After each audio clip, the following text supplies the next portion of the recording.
Hello and welcome to the August 3rd, 2025 episode of Nick's News. I am your host, Nick, brought to you by Some Budget Studios. That's right, we're putting money into this project of ours. We're live every Sunday, and I thank you all so much for tuning in or catching the replay on the Nick's News YouTube channel. This is a program dedicated to bringing good news to counter all of the bad news that we are bombarded with on a daily basis, with the hope of bringing a little bit of joy back to the world. Several of our articles are pulled from sites like goodnewsnetwork.org and goodgoodgood.co, but we appreciate everything sent in by you, the Nick's Newsies. Hello, Christian. Hello, Joseph. Hello, Nico. Hello, everybody. Thank you all for joining us tonight. I'm going to slightly adjust the camera. It's a little bit wonky after our last broadcast, which was a fun one on our previous Thursday.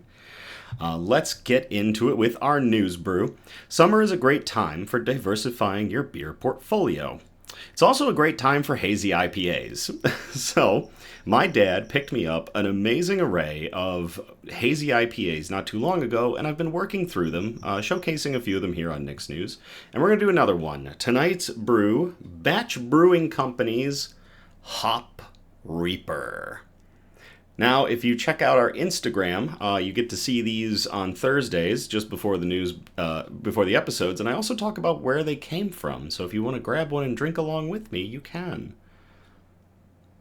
Christian says the notifications came in clutch. Many thanks to producer Donna. Becky, hey Becky.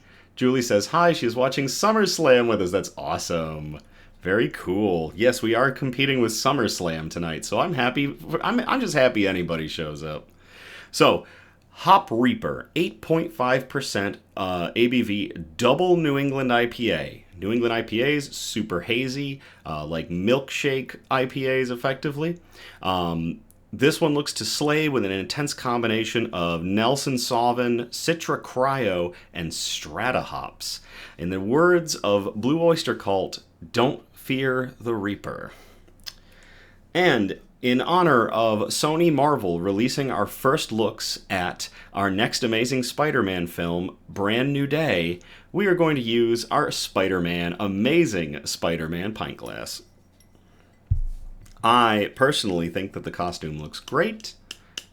Only the boldest of claims here on Nick's News. Blow the gain on the audio.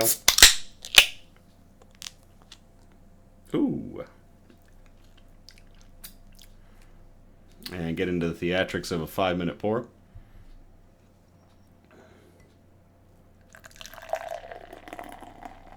Get all that gas out. Wow, it's pouring practically clear. What the heck? New England IPAs are usually hazies. This is not much for a hazy beer. Hey, Charlie. Wow, that is not what I expected. Yes, it's hazy, but it's not the hazy I expected.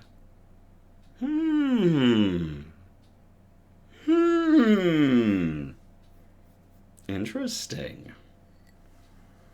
It smells amazing, but very different from what I thought was going to come out of that can. All right, shout-outs. Are you looking for a reason to get out of the house and enjoy our lovely summer? Fox and Hen Winery is the place to be for fine wine or cider, a beautiful setting, and a delightful company. Fox and Hen is located between downtown Grand Haven and Allendale, Michigan. So they specialize in small batch wines and ciders that reflect the Lake Michigan climate. You can check them out Fridays and Saturdays from 1 p.m. to 8 p.m., and I believe I'm going to be there this upcoming Friday. I'll double check my calendar, and if I am, I'll post some posts about it, but I think I'm going to swing out there from probably about 5 to 7 this Friday. Grab some nice wine and cider. It's always a great time at Fox and Hen, so if you want to have a drink with me, swing on out. To Fox and Hen Winery. Cheers.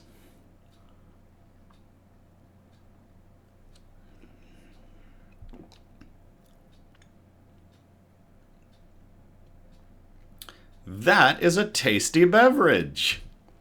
Holy crap. Wow. It's like citrus and lemon, and it's really juicy, and it's really refreshing. I did a hike today. I did like a 5-mile hike.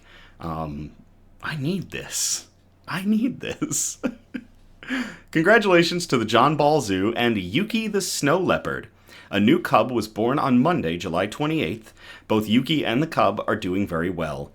They will stay behind the scenes for now to help them bond and to grow stronger.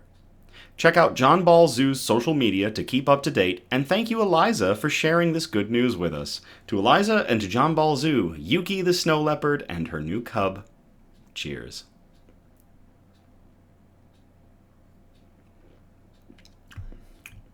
Whew! We have an update from Steve at Tesla Tree Service. They adopted the Bombay cat that they rescued from a tree last week and have named her Baby. Steve says her vet check went very well and she is in excellent health. She's about a year old and already has Steve wrapped around her little paws. Check out Tesla Tree Service and all the amazing works they do. To Steve and everyone at Tesla Tree Service and to the new Bombay cat Baby, cheers. And links for all of our shout-outs, be it Fox and Hen Winery, John Ball Zoo, or Tesla Tree Service, are all available in the description. News quote: You gain strength, courage, and confidence by every experience in which you really stop to look fear in the face. You are able to say to yourself, I lived through this horror. I can take the next thing that comes along. That comes from Anna Eleanor Roosevelt, who was with us from 1884 to 1962. She was an American political figure, a diplomat, and an activist who largely redefined the role of the First Lady of the United States of America. And I love that quote. Nico says, cat is baby. We have a lot going on. We've had a lot going on. For some of us in our generation, we've gone through one of the longest military conflicts of all time, coupled with a pandemic, coupled with a collapse of a stock market, of the housing market, and the hits just kind of keep coming. And for everybody that hasn't had to go through all that, but has had to go through one or two of those things, I feel like this quote is extremely important for us to take stock of and take with us moving forward. So you gain strength, courage, and confidence by every experience in which you really stop to look fear in the face. You are able to say to yourself, I lived through this horror. I can take the next thing that comes along. Anna Eleanor Roosevelt, cheers.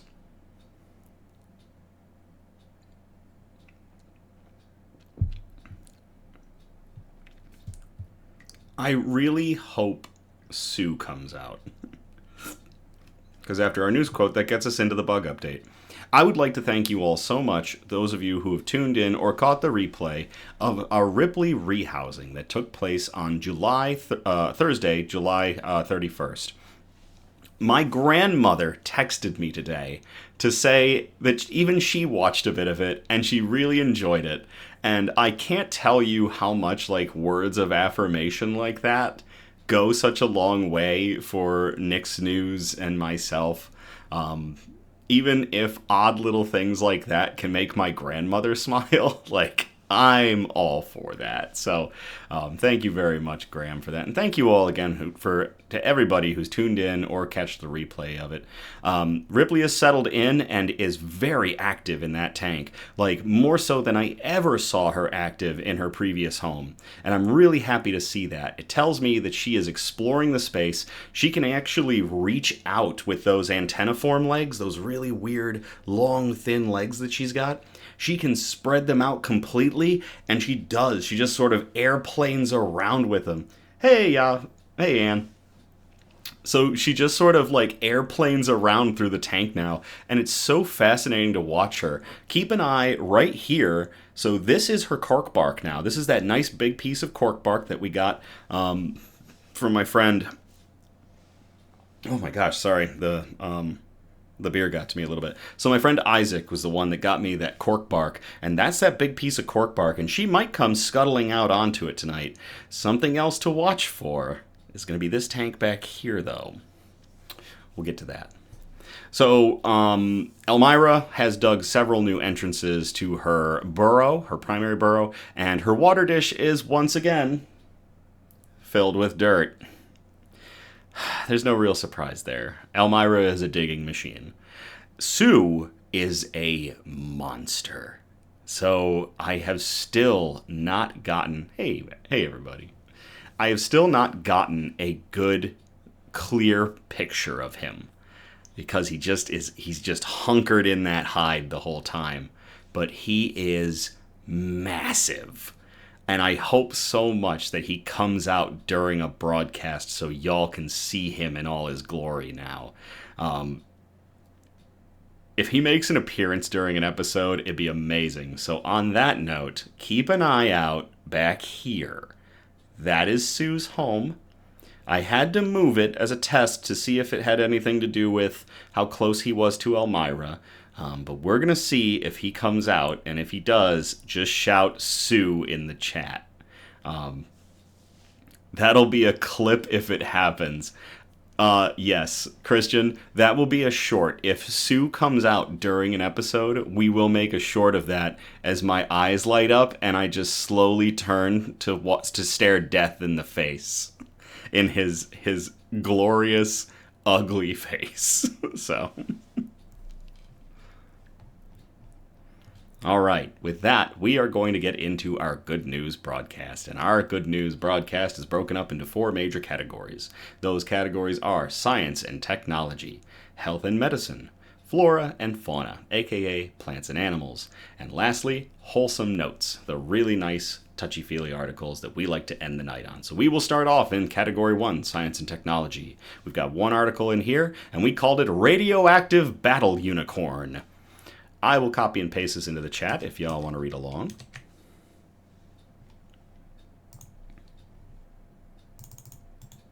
And this one is kind of a combo, science and technology meets flora and fauna. Sometimes when we get articles that could go into both, we've kind of got to reflect on them and figure out where they're going to fit best. So this one still fits into science and technology pretty good because it's wild. Conservationists are giving rhinos radioactive horns to save them from poachers. This was posted to CBC Radio, and it was published on August 1st of 2025 by Sheena Goodyear.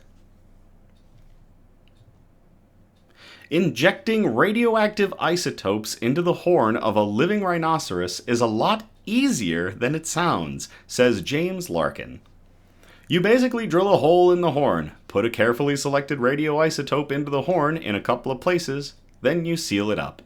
You reverse the tranquilizer and you send the rhino on its way for the next 5 years, he told As It Happens guest host Paul Hunter.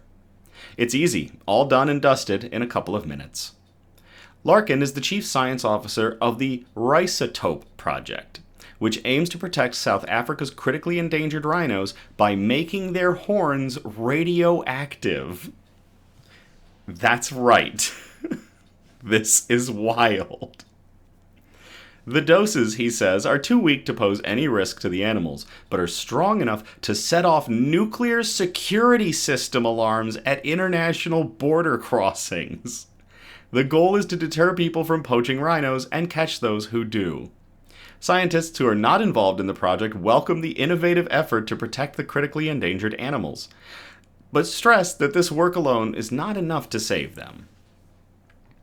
The Rhizotope Project is a collaboration between nuclear energy officials and conservationist scientists in partnership with the International Atomic Energy Agency, or the IAEA, and South Africa's University of Witwatersrand, where Larkin is the director of the Radiation and Health Physics Unit. Having seen enough of those videos of animals being mutilated, it came to me that, hey, maybe I could do something about it using my background, he said. First, he says, they had to make sure that it worked and was safe for the rhinos. Exactly what Becky just said in the chat. Won't it hurt the rhinos? And we did get to the point, no, it's not going to, luckily. Over the last 6 years, he and his colleagues have been testing the idea, first in the lab with computational modeling to determine the safest effective dose, and later in the field where they injected 20 black and white rhinos at the Rhino Orphanage in South Africa's Limpopo province. Follow-up studies on the rhinos, he says, showed no negative effects from the radiation, which he says is the human equivalent of getting 3 CT scans a year. No, it will not harm the animals, and no, they won't glow in the dark, Larkin said. Darn. Can you imagine you're in the savannah and a glowing rhinoceros just walks up on you?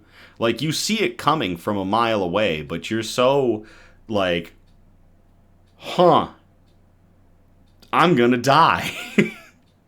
And I'm gonna do it fabulously, I guess, in the dark. Like, that would be wild. The radiation is, however, strong enough to set off radiation detectors at airports and other border crossings. Over the years, because of the threat of nuclear terrorism, these detectors have been installed around the world at harbors, airports, and places like that to stop the illicit movement of radioactive material, Larkin said. He added, "So we're standing on the shoulders of that in many ways. The systems are there. The operating procedures are there. So we've just merely said, let's use that to help reduce the trafficking of rhino horn." The goal, he says, is not only to catch people trafficking the horns, but to deter other poachers from even bothering to try. By using already installed nuclear security infrastructure in novel ways, we can help protect one of the world's most iconic and endangered species. IAEA Director General Mariano Grassi said the project shows how nuclear science can be used in new ways to address global challenges. By using already installed nuclear security infrastructure in novel ways, we can help protect one of the world's most iconic and endangered species, he said in a United Nations press release. I think...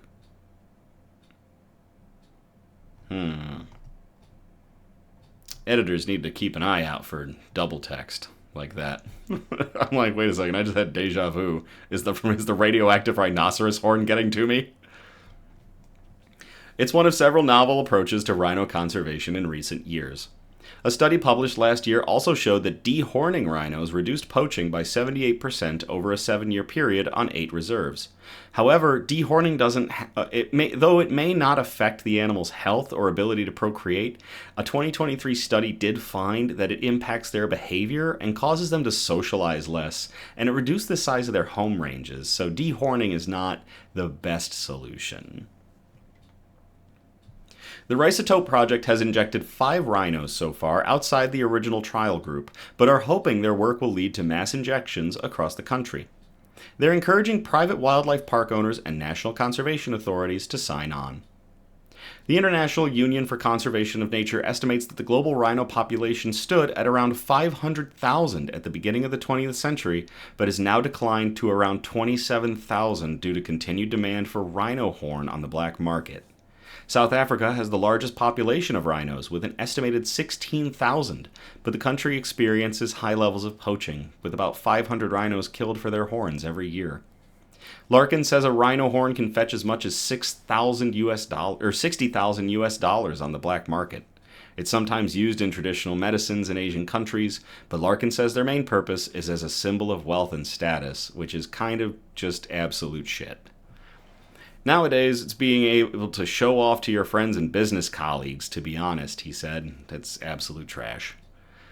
Berger says he hopes this method can be adapted to protect other highly poached animals, and says he's already in talks with conservationists who work to protect elephants, which are poached for their horns, and pangolins, which are hunted for their scales. Can you imagine a radioactive pangolin just rolls up and is like, ha!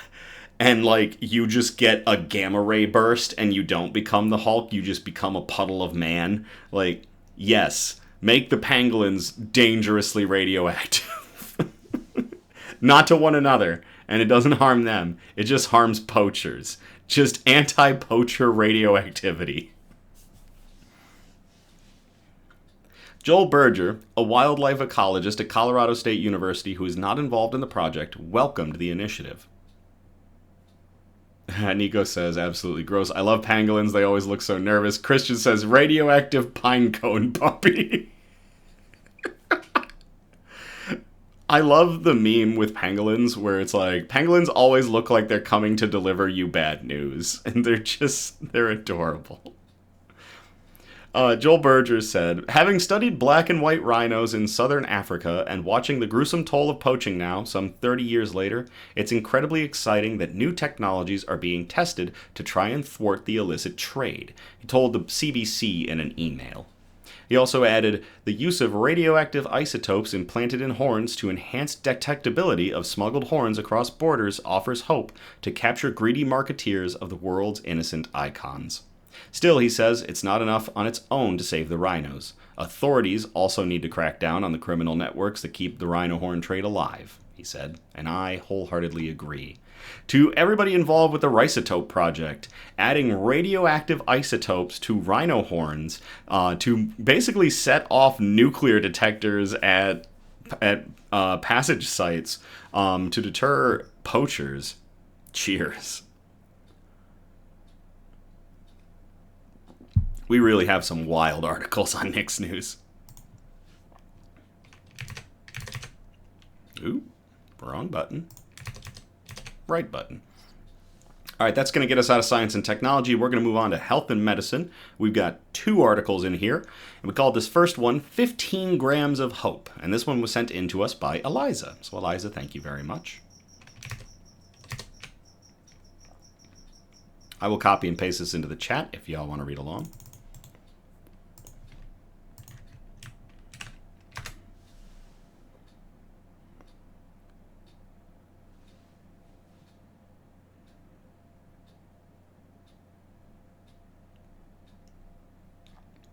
Oak Ridge Project boosting isotope supply for cancer treatments. This one was posted to the U.S. Department of Energy. The original article that Eliza sent in was from Fox Business. Now, a broken clock can be right twice. But there were things on that one, on that site, that I wasn't much of a fan of. So we found the alternative, which is the U.S. Department of Energy's post. This version was published on April 29th of 2025. Oak Ridge Office of Environmental Management, or OREM, contractor Isotech has surpassed a significant milestone supporting clinical trials across the globe.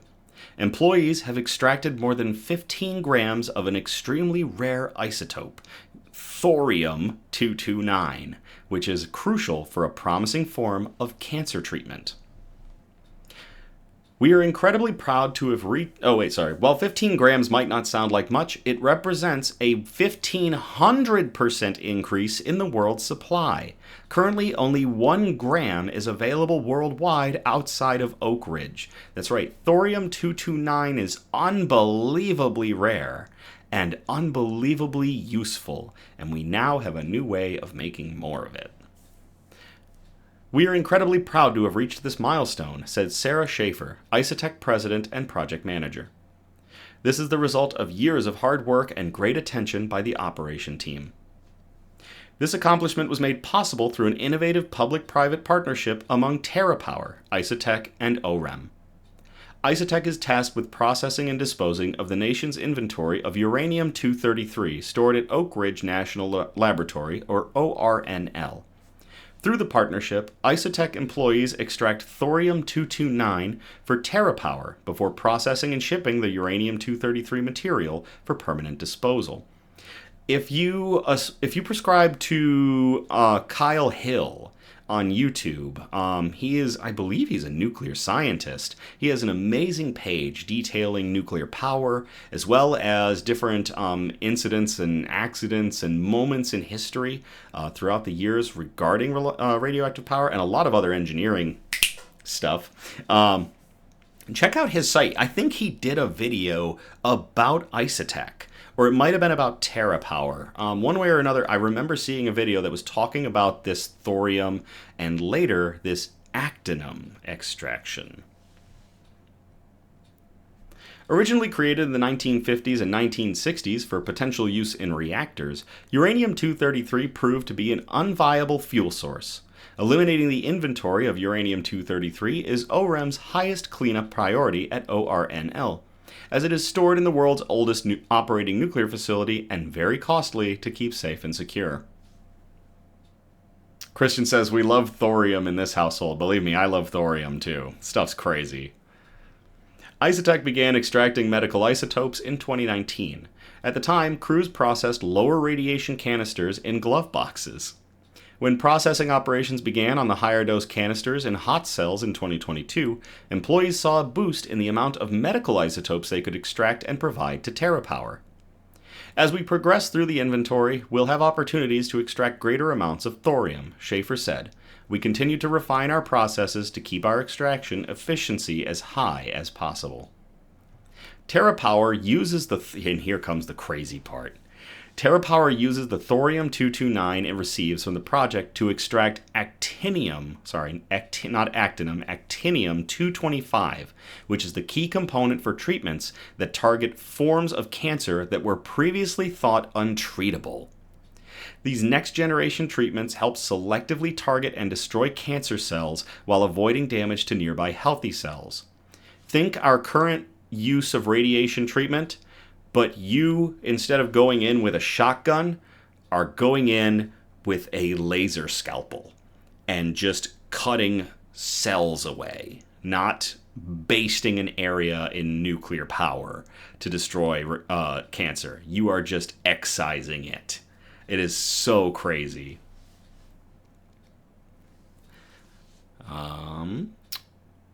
TerraPower announced last year it has enough thorium-229 to produce actinium-225 at commercial scale, providing sustained access to the global pharmaceutical community. Global demand is expected to increase as more treatments are developed, making the work performed by OREM and Isotech even more vital. Isotech has processed and removed approximately 40% of the remaining inventory of uranium-233 stored at ORNL. By the end of the project, Isotech expects to extract 40 grams of thorium-229, enough to create 100 times more doses of treatments annually than is currently available worldwide.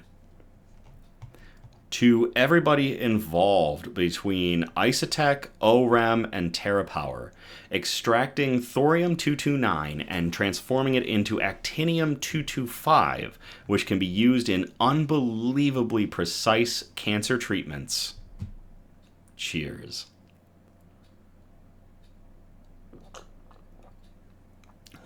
I went for a double sip because I need to wet my whistle. And this beer is good. Oh my gosh. Oh, my bad. I'm going to get another sip in. To Eliza for sending in that article. Cheers. Thanks, Spider-Man. There we go. All right. Next article in our health and medicine category, cancer. Fuck cancer. I'll copy and paste this into the chat if y'all want to read along.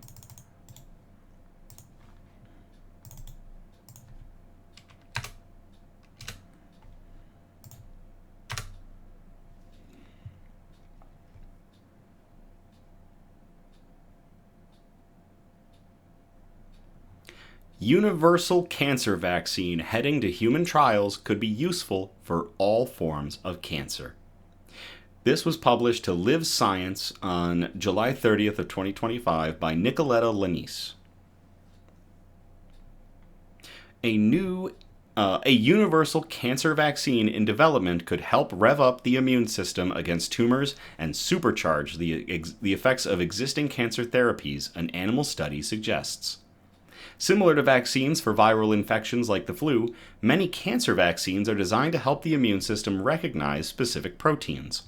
However, while conventional vaccines aim to prevent disease, cancer vaccines are currently being developed to clear away cancers already growing in the body and to help prevent treated cancers from coming back. Nonetheless, conventional vaccines and cancer vaccines often work similarly. The flu shot trains the immune system to look for unique proteins found on the surface of influenza viruses, while cancer vaccines typically teach immune cells to spot unique features of cancer cells. But there's a challenge. These cancer proteins of interest can often be unique to individual patients, meaning each cancer vaccine may need to be specially formulated for each patient. Although it's possible to craft such personalized vaccines, they take time to make, and in the interim, the patient's cancer mutates, potentially causing the vaccine to be less effective. It can be months from the time you get a patient's specimen to when they actually have a personalized therapy, said study senior author Dr. Elias Sayer, a pediatric oncologist at the University of Florida Health. Sayer and colleagues wondered if they could design a cancer vaccine that would not require this personalization, and instead ignite a general immune response to keep cancer at bay. The idea that something could be available immediately, albeit in a non-specific way, could be revolutionary for how we bridge therapy and how we manage patients, Sayer told Live Science. The experimental vaccine, described in a report that was published on July 18th in the journal Nature Biomedical Engineering, is built upon messenger RNA, which also formed the basis of the first COVID-19 vaccines that continue to be updated now. mRNA acts as blueprints that cells then base new proteins on. In the COVID-19 vaccines, the molecule contains instructions for a bit of the coronavirus. In the new cancer vaccine, it carries instructions for a substance that raises the body's first-line immune defenses, poking the innate immune system rather than the adaptive. So, a little bit of background in that, because we've talked about it quite a bit on certain episodes. You have two steps for your immune system. You have the innate immune system and the adaptive immune system. Now, the innate immune system is the one that's always running the checks. It's kind of like the antivirus running in the background. It's always there, and it's not the fastest, but it's very widespread. The adaptive immune response is when your immune system kicks it into high gear and targets whatever's screwing you up. So instead of kind of like sounding the alarm for the adaptive immune system, you're poking the beehive that is your innate immune system. And that's crazy. We're just going to goose the innate immune system and see what happens. In particular, the vaccine aims to boost the body's production of type 1 interferons, immune messengers that play important roles in controlling inflammation and spotting cancerous tumors in order to eliminate them. In a series of experiments in lab mice, the researchers demonstrated that this signaling is key to snuffing out tumors early in their development. The signals help rally the immune system to attack the tumors and hinder the cancer's growth, and if you block them, tumor growth goes haywire. Additionally, these experiments showed that this early interferon activity is vital to the common form of cancer treatment, called immune checkpoint inhibitors. These treatments rip the brakes off the immune cells so they maintain a high level of activity and kill off cancer efficiently. That's right, cancer train has no brakes. Immune system has no brakes. We're basically going to take the safety mechanisms out and we're going to let it go crashing right into the cancer. Cancer has ways of hijacking interferon signals and thus thwarting the anti-cancer immune response that follows. So the cancer vaccine acts as a kind of immune reset, Sayer explained. The researchers used the vaccine in combination with a checkpoint inhibitor in a mouse model of melanoma, a type of skin cancer. In mice with treatment-resistant tumors, the combo of treatments worked better than checkpoint inhibitors alone, the team found. They also tested the vaccine on its own in mouse models of other cancers, including glioma, which is a brain cancer, and pulmonary osteosarcoma, which is a bone cancer that spread to the lungs. It showed promising anti-cancer effects when applied by itself as well. So even without backup from another anti-cancer technique, it's okay on its own and it helps. For this early work, the team tested a few different mRNA formulations to stir up the interferon response and found that each did so effectively. More work is needed to understand if the mRNA molecules themselves or the proteins they're used to make are more important for triggering this generalized response, Sayer noted. The current study focused on solid tumors, which tend to be more resistant to immunotherapy than blood cancers are, Sayer said. But I personally think this can be used for all forms of cancer, he added. I believe this is a universal paradigm that can be used to treat cancer. In particular, he could see it being applied as a secondary prevention to help stop treated cancers from coming back. This exciting and novel paper shows promising evidence that gives the immune system a short, targeted boost at just the right time and can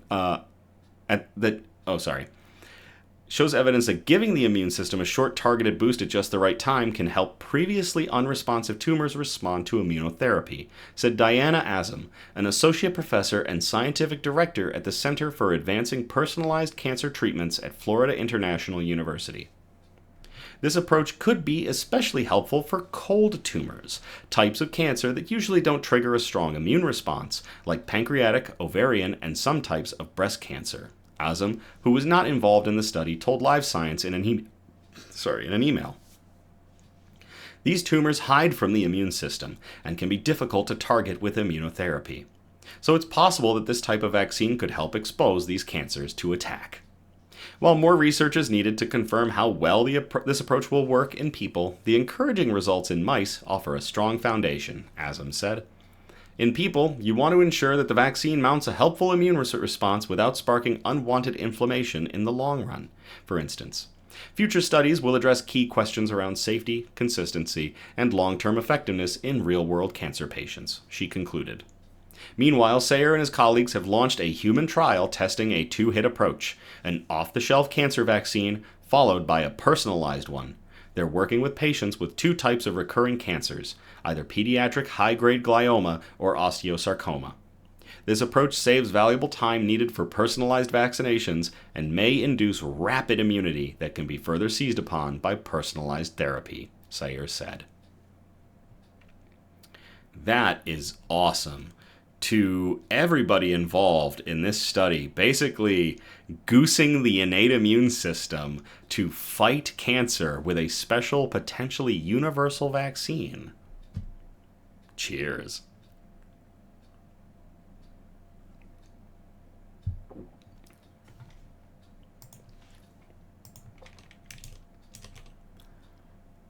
All right, that's going to get us out of health and medicine. We are going to move on to category 3, flora and fauna, aka plants and animals. And both of these articles were sent in by Eliza. So Eliza, thank you very much. We called this first one Hippity Hoppity Beepity Boopity. And I'm going to copy and paste this into the chat if y'all want to read along.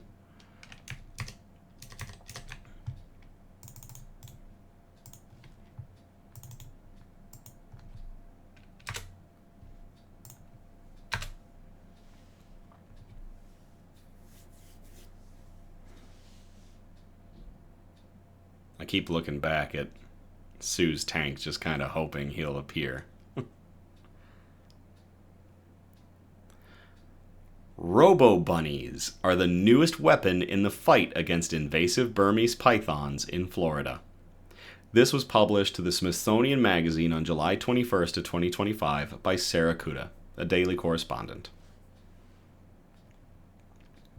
Wildlife biologists in Florida are doing everything they can to eradicate invasive Burmese pythons, from hosting public hunting challenges and hiring bounty hunters to affixing tracking devices to male scout snakes that can lead them to large reproductive females. Now they've come up with an innovative new tool to help battle the destructive snakes: robotic rabbits. Scientists at the University of Florida are deploying the so-called robo-bunnies throughout South Florida in hopes of drawing Burmese pythons out of their hiding places so they can be euthanized, reports Kimberly Miller from the Palm Beach Post. By luring the pythons to the rabbit lookalikes, biologists can save time that might otherwise be sent searching through the swamp for the snakes. The animatronic rabbits are outfitted with motors and internal heaters that are designed to replicate the behaviors and body temperatures of live marsh rabbits, Sylvilagus palustris, which Burmese pythons love to eat. The South Florida Water Management District is funding the robotic rabbit experiment, and the Florida Fish and Wildlife Conservation Commission has paid for related research in the past. Our partners have allowed us to trial these things that may sound a little crazy, says Robert McCleary, a wildlife ecologist at the University of Florida, who's leading the rabbit project to the Palm Beach Post. Working in the Everglades for 10 years, you get tired of documenting the problem. You want to address it. In the past, researchers have experimented with placing live rabbits in pens in a bid to attract the invasive serpents in the Everglades National Park. The live rabbits were indeed effective at luring the snakes, drawing in about one per week, but caring for and managing the small mammals was labor-intensive. Researchers wondered if robotic rabbits would do the job just as well. To find out, McCleary and his colleague, Chris Dutton, gathered 40 toy rabbits and replaced their stuffing with electrical components that run on solar power. They also waterproofed the bunnies so they could withstand South Florida's rains and humidity. Earlier this month, scientists placed the rabbits at various undisclosed locations for a pilot study to see whether they could fool the snakes. If we can see a statistically significant number of pythons that are coming to investigate these robotic rabbits in the pens, that would be a success, because right now, pythons do a great job of staying hidden, says Mike Kirkland, lead invasive animal biologist for the South Florida Water Management District, to Wink TV's Bridget Bruchalski. The remote-controlled decoys are accompanied by tiny cameras that have been programmed to recognize movement. When a python, or some other snake, slithers by, the camera sends out a notification, which prompts researchers to tune into the video feed to see what kind of snake is approaching.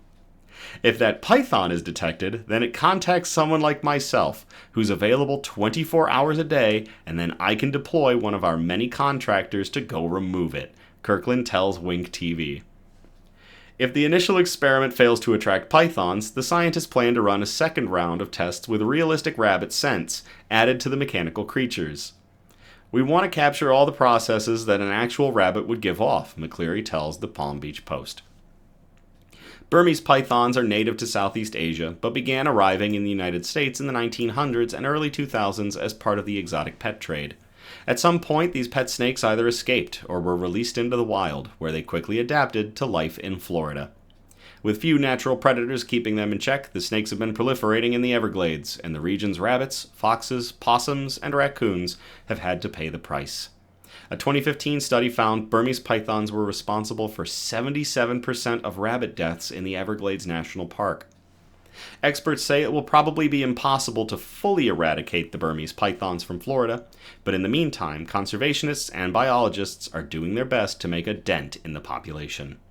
The annual Florida Python Challenge, for instance, invites members of the public to kill and remove as many Burmese pythons as possible over a 10-day period for a chance at winning $10,000.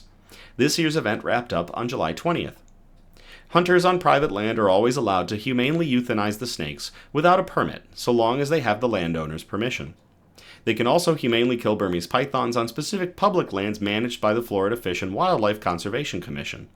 Anyone who sees a Burmese python is encouraged to call the Florida Fish and Wildlife Conservation Commission's Exotic Species Hotline. The South Florida Water Management District and the Florida Fish and Wildlife Conservation Commission have also deployed python bounty hunters, who have removed nearly 16,000 of the snakes since 2019, per the Palm Beach Post.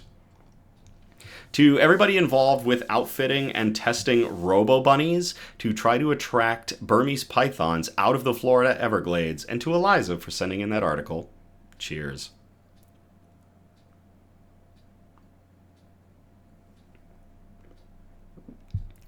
Hey, Nathan. Hey, Nate. PIC, partner in crime. Thank you for tuning in. Thank you all for tuning in. I really do appreciate everyone. All right, this next one was sent in by Eliza. We called it Swimming with Dinosaurs. And I will copy and paste this into the chat if y'all want to read along. Nate finally caught a live show. That 9 o'clock Sunday power hour is difficult. I know we compete with a lot, and it's 9 o'clock going on to 10 o'clock, getting started with the new week, as I put it, or the end of the week, as the Knicks newsies thought. But I'm really happy that everybody can make it who does, or who tunes into the replays on the YouTube channel. It's absolutely fantastic. Sturgeon restoration efforts in Michigan show significant progress.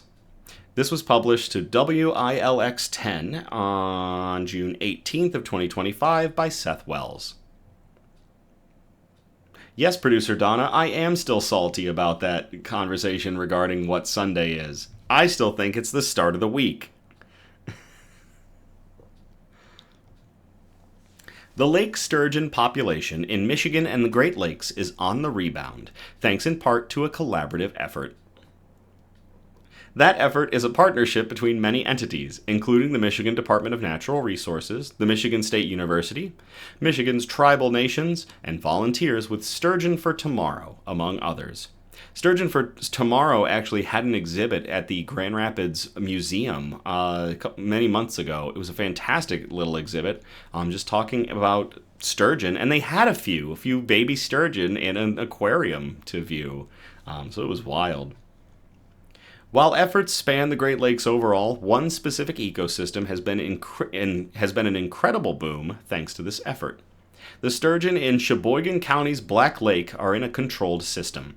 The fish there can only reach the lake and the Black River to spawn. They cannot get to Lake Michigan, Lake Huron, or other inland lakes due to dams in the area. The adult lake sturgeon in Black Lake has doubled from about 600 to around 1,200 since the start of restoration and stocking efforts more than 2 decades ago. The stocking efforts are fueled by a sturgeon hatching facility near the Black River. Juvenile sturgeon are raised in the hatchery and released into Michigan rivers to try and help boost the populations. While they are released into the river, it takes years for those sturgeon to be mature enough to return to the river to spawn. For female sturgeon, it can take up to 20 to 25 years, and it is slightly less for males. Each spring, researchers flock to the Black River to capture and tag the sturgeon spawning in the river to track their growth, health, and population. This May, a major breakthrough for researchers as they captured and tagged the first female sturgeon that hatched in the Black River facility returned to the river to spawn, serving as proof that decades of hard work are paying off. This is a true success story as far as sturgeon restoration goes, said Dylan Jones, a biologist with the Little Traverse Bay bands of Odawa Indians. To be able to help bring these fish back to the levels they used to be at is a dream come true, he said.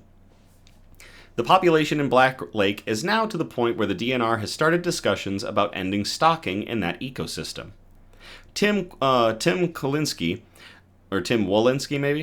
a DNR fisheries unit supervisor, says if researchers had a handle on other sturgeon populations like they do at Black Lake, the sturgeon would be taken off the state's endangered list in a short time. That's throwing a little bit of shade, but not untrue. One of the initial causes for the decline in the sturgeon population in Michigan was poaching.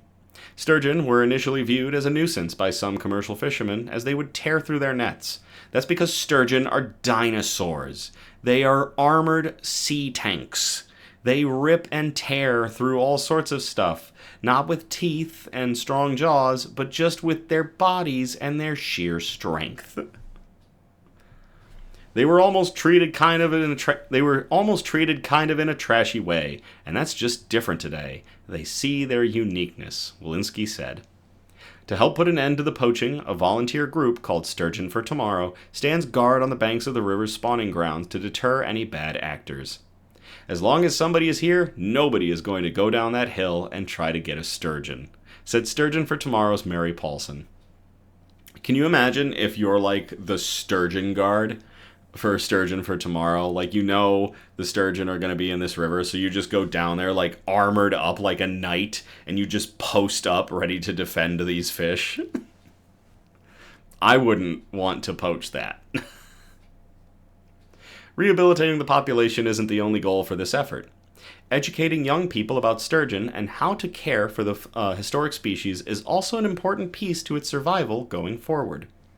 The Sturgeon in the Classroom program puts young sturgeon into classrooms, and students raise them and care for them until they are released into the wild. That's really cool. I got to help to take care of it, feed it, separate out the worms we feed it. It was really cool to learn about how they grow and the things that can affect them, said Portland High School student Allie Myers. I also think about possibly in the future, maybe I want to look into doing something like that, Myers added. Black Lake's sturgeon population may be ahead of the curve, but researchers hope the same success will be seen in other Michigan ecosystems. Those ecosystems are not closed off like Black Lake, however, making it harder to track the population and get accurate estimates. Every year, there is a brief sturgeon season on Black Lake. 6 sturgeon in total are allowed to be taken out of the lake, and as soon as the 6th fish is harvested, the season's over. 2025 season on Black Lake, held on February 1st, was over in a record 17 minutes. The largest fish caught that day was over 5 feet in length. I'm not much more past 5 feet in height, so this fish was damn near long as I am tall. That's crazy. Learn more about Lake Sturgeon from the Michigan DNR by clicking the link in the article. To everybody involved with protecting sturgeon for Tomorrow, the Michigan DNR, Michigan State University, the Michigan's tribal nations, and everyone else involved, and for Eliza for sending in this article. Cheers.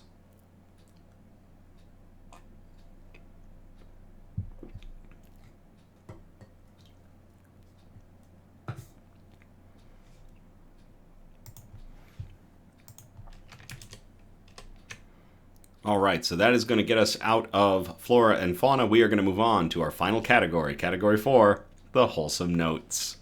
And this first one is a really touching one, especially if you are a fan of rock music. We called this one Prince of Darkness, King of Charity. And I will copy and paste this into the chat if y'all want to read along.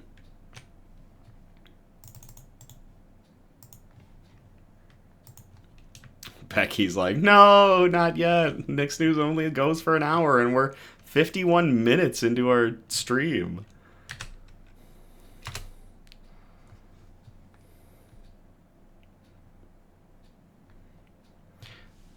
Ozzy's last concert ranked in $200 million in charity, the highest grossing charitable concert of all time.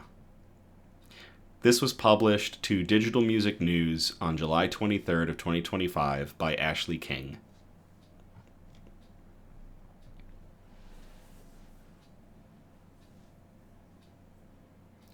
Ozzy's farewell concert is now the highest grossing charitable concert of all time, raising over $200 million for Parkinson's research and more. Nate says, crap, caught the end. Stretch it. Ozzy Osbourne's Back to the Beginning farewell concert on July 5th is already legendary. The Prince of Darkness performed from a throne both as a solo artist and with his Black Sabbath bandmates in their hometown of Birmingham, featuring appearances from many of the biggest names in metal and hard rock.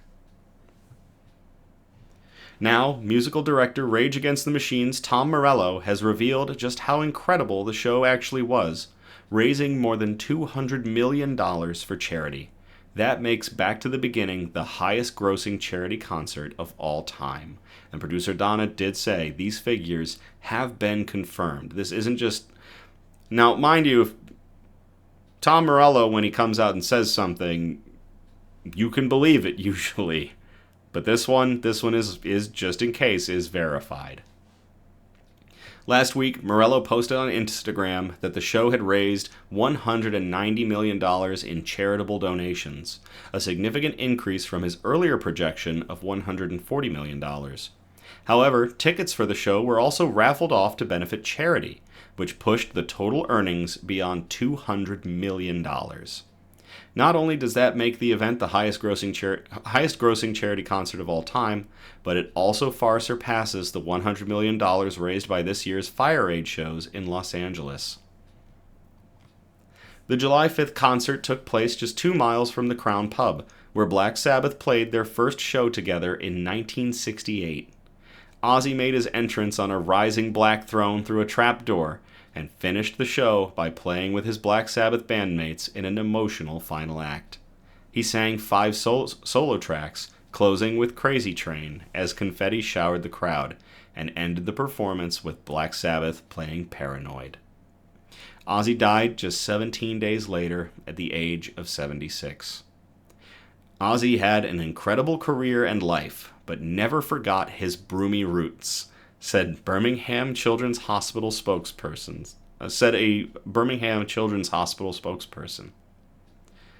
Our hospital was extremely lucky to have his support over the years, and most recently with his iconic final performance, which will leave a lasting legacy for our sick kids. Thanks to Ozzy, our children's hospice care has been embraced by people across the world, added a spokesperson for Acorns Children's Hospice. Families who so often can feel unseen have been celebrated by millions. The money will be split equally between Birmingham Children's Hospital, Acorns Children's Hospital, and Cure Parkinson's, causes that were near and dear to Ozzy's heart. He was diagnosed with Parkinson's in 2019. One of the most heartfelt moments of the performance, and perhaps of his entire career, came during one of Ozzy's final addresses to the crowd. "I don't know what to say, man. I've been laid up for like 6 years. You have no idea how I feel. Thank you from the bottom of my heart. You're all fucking special. Let's go crazy. Come on." The show closed with fans chanting "Ozzy, Ozzy, Ozzy" as he blew kisses and waved goodbye to the crowd. A fitting final farewell for one of hard rock's most prolific performers. I actually teared up a little bit. Charlie is sobbing. That article. Not only was it Prince of Darkness, King of Charity, but that was also I'm not crying, you're crying article. Holy crap. To Ozzy Osbourne, everybody involved with Ozzy's final showing, and to everybody who donated, to the charities involved,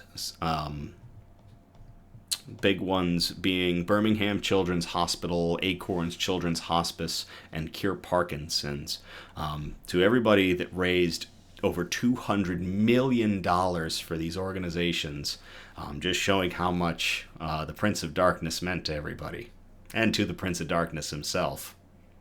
And I think that one was sent in, wasn't it? No, it wasn't, but basically just to the Prince of Darkness. Cheers.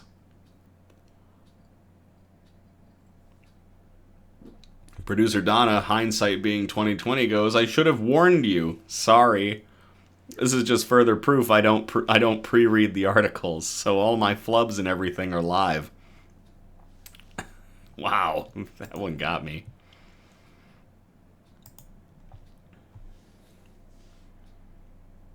Nate says, "I wasn't a fan of the music, but a hell of an ending. Prince of Darkness, cheers." I agree. You could love the music, you could hate the music, but the man was pretty damn entertaining, and helped everyone in the end. Charlie says, "It's okay, I'll be fine," and then ugly cries. Becky hugs everybody. All right, hopefully this last article will be a little uplifting. This is an obligatory cat article. I will copy and paste this into the chat if y'all want to read along.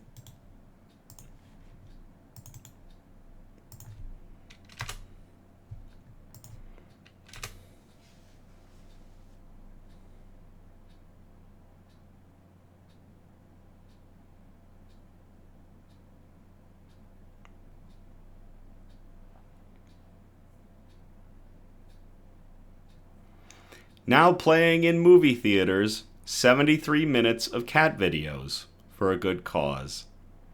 This was published to the Associated Press on August 1st of 2025 by Lindsay Barr.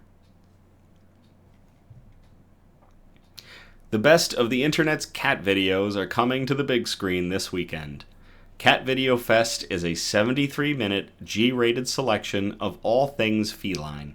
Silly, cuddly, sentimental, and comedic, that's playing in more than 500 independent theaters in the US and Canada.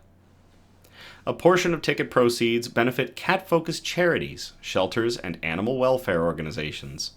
Since 2019, it's raised over $1 million. The videos are curated by Will Braden, the Seattle-based creator of the comedically existential shorts Henry, Le Chat Noir.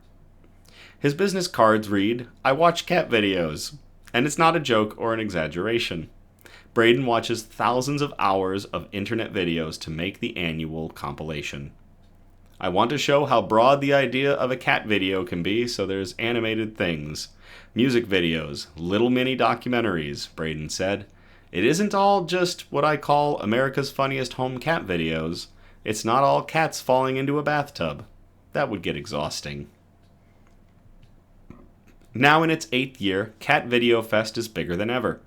with a global presence that's already extended to the UK and Denmark, and for the first time to France, Spain, Japan, and Brazil. Last year, the screenings made over $1 million at the box office. In the early days, it was a bit of a process trying to convince independent movie theaters to program Cat Video Fest. But Braden and indie distributor Oscilloscope Laboratories have found that 1 year is all it takes to get past that hurdle. Everywhere that does it wants to do it again, Braden said. Current theatrical partners include Alamo Drafthouse, IFC Center, Nighthawk, Vidiots, Lamley, and Music Box. The screenings attract all variety of audiences, from kids and cat ladies to hipsters and grandparents and everyone in between. It's one of the only things, maybe besides a Pixar movie or Taylor Swift concert, that just appeals to everybody, Braden said. And the plan is to keep going. We're not going to run out of cat videos, and we're not going to run out of people who want to see it, Braden said.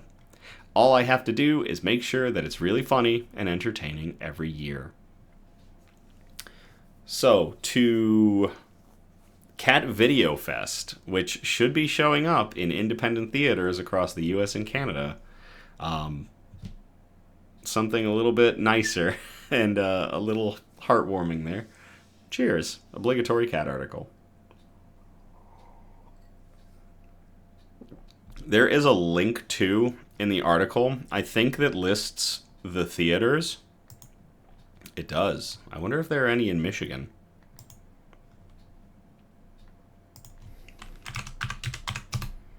Punch in my...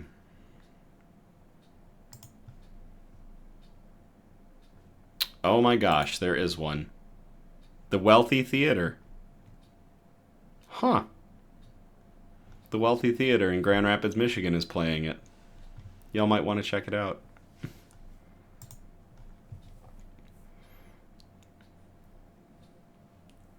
We should go as a group, says Becky. Well, ideas for the near future. Road trip, says Nico. That's about it for tonight. 7 amazing articles, especially getting into those wholesome notes and the Prince of Darkness's farewell, and all the good that he did on his way out. Thank you all again for tuning in or catching the replay on the Nick's News YouTube channel. Again, we're live every Sunday, and our next broadcast will be August 10th of 2025. We encourage participation, so if you feel inclined, you can send us ideas for news brews, news quotes, shout-outs, and especially good news articles that we can present on future episodes of our program. If you send in a bunch of articles, we like it if you spread them across our 4 categories, which again were science and technology, health and medicine, flora and fauna, aka plants and animals, and wholesome notes, the really nice touchy-feely articles we like to end on. You can message us on Facebook or Instagram, or you can email us at somebudgetstudios@gmail.com. Links are in the description. We check everything every day. So, I get alerts for pretty much everything, and I appreciate everything y'all send in. Feel free to like, subscribe, or comment on our content across Facebook and YouTube, TikTok. Get good news and joy out into the algorithms. We are going to flood the algorithms with hope, core, and good news, and combat this bad news we're bombarded with on a daily basis. But yeah, we're here on YouTube, we're on Facebook, we're on Instagram, and we're on TikTok. The TikToks, in my opinion, are hilarious. We're taking the news nibbles that we post with our alerts throughout the week, and we're turning a few of them a couple times a week into TikToks, and it's hilarious. Producer Donna did a fantastic job with it. Nate says, Nick, I'm proud of you for putting in this effort. You are doing great, and it brings me great joy to see you doing your thing. Wishing you best of luck and all the growth in the world. Nate, thank you very much for that.